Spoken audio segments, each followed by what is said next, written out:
औरत के ज़िंदगी में एक ऐसा मोड़ भी आता है जो बचपन से बालिग होने के बाद अब जो है उसके अंदर रिप्रोडक्शन वाली सिफत ख़त्म हो जाती है, यानी उसका जो है सिम्टम जो है एमसी आना बंद हो जाता है, जिसको मेनोपॉज बोलते हैं। और मर्द के अंदर ऐसा नहीं होता, इसलिए मर्द के बारे में कहा जाता है कि मर्द कभी बूढ़ा नहीं होता। लेकिन हमारी औरतें जब मेनोपॉज हो जाता है तो फिर वो बच्चा पैदा करने के लायक किसी भी हाल में नहीं रहती। अब आजकल ज़्यादा अक्लमंदी लगा कि यूरोप में मेनोपॉज होने के बाद लोग समझते हैं कि बच्चेदानी बेकार चीज़ है, इसको निकाल दिया जाए। बल्कि कुछ औरतें ऑपरेशन करके बच्चेदानी को निकलवा भी लेती हैं। लेकिन ये फ्यूचर की ज़िंदगी के लिए बड़ा ख़तरनाक मामला होता है। इससे हार्ट अटैक और बहुत सारी बीमारी का अंदेशा, मेंटली डिजीज़ का अंदेशा रहता है। तो नेचर है, इसको नॉर्मल तरीके से रहा जाए और नेचुरल ज़िंदगी बिताया जाए। मेनोपॉज के बाद भी जिनसी ताल्लुक़ात की ज़रूरत मियाँ बीवी को होती है। तो अब है कि आम तौर पर मेनोपॉज के बाद जो है वो औरत के तरफ से मर्द के लज्जत में फुल सपोर्ट दिया जाता है। कोई चूँकि इसको कोई बच्चा उच्चा होने का जो डर नहीं रहता है ना, तो बेफिक्री से सपोर्ट देती है। और सेक्सुअल एंजॉयमेंट का मामला जो है वो ज़िंदगी भर के लिए है। चूँकि औरत का एक उम्र के बाद जो है औरत के अंदर ये मामला ख़त्म हो जाता है, इसीलिए अल्लाह ने मर्द को फिर दूसरी तीसरी शादी की इजाज़त भी दिया। बहरहाल ये एक अलग मसला है।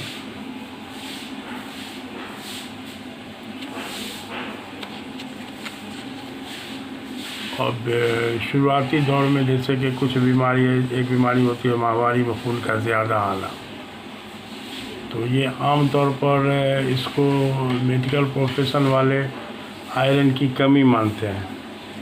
और हदीस के हिसाब से अगर लीजिएगा तो इसके लिए गाइड मौजूद है कि एक हदीस का मफ़हूम है कि मेरे नज़दीक मरीज़ के लिए शहद से बेहतर और औरतों के कसरत हीज़ यानी कि माहवारी की ज़्यादती के मामला में खजूर से बेहतर कोई भी दवा नहीं।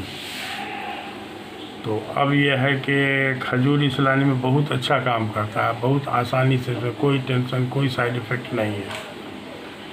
और एक्सेस माहवारी में जो भी अंग्रेज़ी दवा वगैरह चलता है, आमतौर पर उसमें आयरन कैप्सूल दिया जाता है जो बहुत ज़्यादा काबिज़ भी होता है।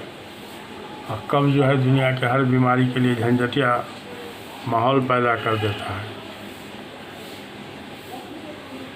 अब आजकल जो है वो लाइफ स्टाइल में गड़बड़ी कह लीजिए, लाइफ स्टाइल में गड़बड़ी और स्टैंडर्ड ऑफ लिविंग की गड़बड़ी के वजह कर पहले ज़माने में, यानी आज से 100 साल पहले मान लीजिए, औरतों का मेनोपॉज 50-55 के उम्र में हुआ करता था। लेकिन अभी हम तो देख रहे हैं कि 35-40 में भी मेनोपॉज हो जाता है। और मेनोपॉज जब हो जाता है तो अब औरतों के हड्डी में भुरभुरापन यानी ऑस्टियोपोरोसिस वाला मामला भी होने लगता है। तो इसलिए जो है नेचुरल खान पान तरीके से जो रहे, उम्र के हिसाब से गोश्त, मछली, दूध, दही, अंडा जो भी हो, उसमें है कि खजूर थोड़ा सा तरीके से लेडीज़ लोगों को खाना चाहिए। खजूर बहुत फ़ायदेमंद चीज़ होता है लेडीज़ के लिए, बल्कि डिलीवरी के बाद भी खजूर बहुत फ़ायदेमंद है। कि डिलीवरी के बाद की कमज़ोरी और गंदगी निकालने के मामला में एलोपैथ की बड़ी बड़ी दवा के मुकाबला में खजूर बहुत आसानी से काम करता है। और आसानी से मिलने वाली चीज़ें बहुत महंगा भी नहीं है। तो इसलिए इन सब चीज़ों को बहुत हल्के में न लेना चाहिए। इसका जो है तरीके से इस्तेमाल करके हज़रत मरियम अलैहिस्सलाम का वाक़या भी कुरान के हिसाब से आता है कि जब उनको दर्द ज़ेह से वो परेशान हुई थी तो अल्लाह की तरफ रुजू हुई, तो अल्लाह ताला की तरफ से बताया गया कि आप खजूर के पेड़ के पास जाइए, खजूर के पेड़ को हिलाइए उसके टहनी को, तो उससे कच्ची पक्की सब खजूर गिरेगी, उसको आप खाइए। तो वो खाने की वजह से उन डिलीवरी के बाद उनके अंदर इतनी ताकत बहाल हो गई कि बच्चा को फिर गोद में लेकर वो आबादी में भी चली आई। तो फिर इससे आगे का तफसील ये एक अलग मामला है। हमको खजूर की अहमियत बताना था, इसलिए हम इसको बताएं। और कीड़ा के मामले में खजूर से अच्छा कोई ग़िज़ा नहीं हो सकता। बच्चा के पेट में जो कीड़ा हो जाता है, तो किसी भी बच्चा को 5-7 दिन तक जो है 10 पीस खजूर बासी मुँह में खिला के उसके बाद 1 घंटा तक उसको पानी पीने नहीं देना है। तो इंशाअल्लाह इस तरीके से अपने आप उसके पेट का कीड़ा मर मर के निकल जाएगा। आज कीड़ा एक ऐसा मसला बना हुआ है कि छोटे बच्चों की स्कूल में बाज़ाब्ते प्रोग्राम वे में साल में 1 बार या 2 बार जो है वो अंग्रेज़ी एलोपैथी की कीड़ा मार दवा खिलाई जाती है।